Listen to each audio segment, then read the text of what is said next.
ও হ্যাঁ, সুপ্রভাত বন্ধুরা, কেমন আছো? চলে এলাম আজকে আবার একটা নতুন ভিডিও নিয়ে, 61 day hard challenge my video. তো আজকে সকালটা একটু লেট করে শুরু হলো, কারণ আগের দিন রাত্রেবেলায় ক্যাটারিং গিয়েছিলাম, সেই জন্য একটু লেট করে শুরু হলো। তো এই আমি ঘুম থেকে উঠে ফ্রেশ ট্রেশ হয়ে পর ব্রেকফাস্ট নিয়ে চলে এলাম। তো ভাবলাম আজকে একটু সকাল থেকে ভালোভাবে পড়াগুলো রিভিজিং করব, কিন্তু সেটা হলো নাই, কারণ আমি ভাবলাম আজকে আমার ক্লাস ছিল হার্ডওয়্যারের। তো হার্ডওয়্যারের ক্লাস চলে গিয়েছিলাম, খুব জলদি ছিল। স্যার ইনফর্ম করেছিল যে বাইরের থেকে স্যার এসছে, তো আমাদেরকে নাকি ইন্টারভিউ নেবে। তো সেই জন্য আর কি খুব জলদি করে ওই হার্ডওয়্যারের ক্লাসে যেয়ে পর ওখানে আবার কল এলো নাকি আজকে আবার ক্যাটারিং আছে।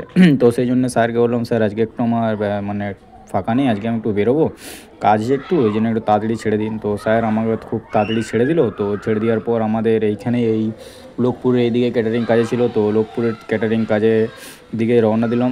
এই যে এটা হচ্ছে লোকপুরের নদীটা যখন পেরোচ্ছি তখন জাস্ট একটা ক্লিপ নিয়েছিলাম, আর রাস্তাতে ক্লিপ নিতে পারিনি, কারণ খুব জলদি ছিল, সেই জন্য আর ক্লিপ নেওয়া হয়নি। সেই জন্যে এই নদীটারই একটা ছোট্ট করে ক্লিপ নিলাম। তো জানি আমার ভিডিওতে কাজে লাগবে, তো সেই জন্য আর কি ছোটো করে একটা ক্লিপ নিয়েছিলাম। তো সেখান থেকে যেয়ে পড়ি আবার ওখান থেকে কাজে লোকপুর থেকে কাজে যেয়ে পর এই যে কাজে এরিয়াতে পৌঁছে গেছি। তো এটা আর কি সকাল দিয়ে জলখাবার খাওয়ানো হয়েছিল, সেই জন্য এই চেয়ারগুলো পাতা হয়েছিল। তো কিন্তু আমি তো জলখাবার সময় আসিনি, তো সেই জন্যে আমার তখন কাজ ছিল না, আমার দুপুরবেলায় কাজ ছিল, 2টোর সময় আমার 3জনকার কাজ ছিল। তো সেই জন্যে এই টেবিল চেয়ারগুলো একটু তুলে নেবো, আমি নিজের মতন করে সাজিয়ে নেবো, কারণ আমাকে এটা একাই সাজাতে হবে, কারণ আরেকজন যে থাকবে ও স্টোরে কাজ করবে, আমি লাইন করব। তো সেই জন্য আর কি আমাকে এই টেবিল চেয়ারগুলো সাজিয়ে নিতে হবে নিজে। তো খুব তাড়াতাড়ি করে অল্প সময়ের ভিতরে টেবিল চেয়ারগুলো সাজিয়ে নিলাম। তো সাজিয়ে নেওয়ার পর কিছুক্ষণ পরেই লোক খাবার খেতে চলে এসেছিলো, কিন্তু বললাম যে একটু দাঁড়াও, যাতে এই লোড আনা ভর্তি হলে খাবারটা দেওয়া যাবে না। বলছে না, দিয়ে দাও। সে যাই হোক, তখন তাকে একটু ম্যানেজ করে দেওয়া হলো খাবার।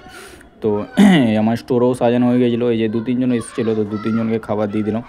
তো আমারও খুব প্রচণ্ড খিদা পাচ্ছিলো, কারণ আমিও সকাল থেকে না খেয়ে বেরিয়েছিলাম, জাস্ট ওই দুধ বিস্কুট খেয়ে পড়ি, সকালে দেখলে ব্রেকফাস্ট দুধ বিস্কুট খেয়ে পড়ি, তাড়াতাড়ি বেরিয়ে গেছিলাম। তো তারপরে ওদেরকে খাওয়ানোর পর আমি জলদি করে খেয়ে নিলাম। খেয়ে নিয়ে পর আবার বিকালে কাজ ছিল, আবার ওখান থেকে বেরিয়ে পড়ি সঙ্গে আবার আমার পাড়া নয়, মানে আমাদের পাড়ার সাইডে আরেকটা আছে, ওখানে ক্যাটারিং কাজ ছিল ওই রামপুরের সাইডের দিকে।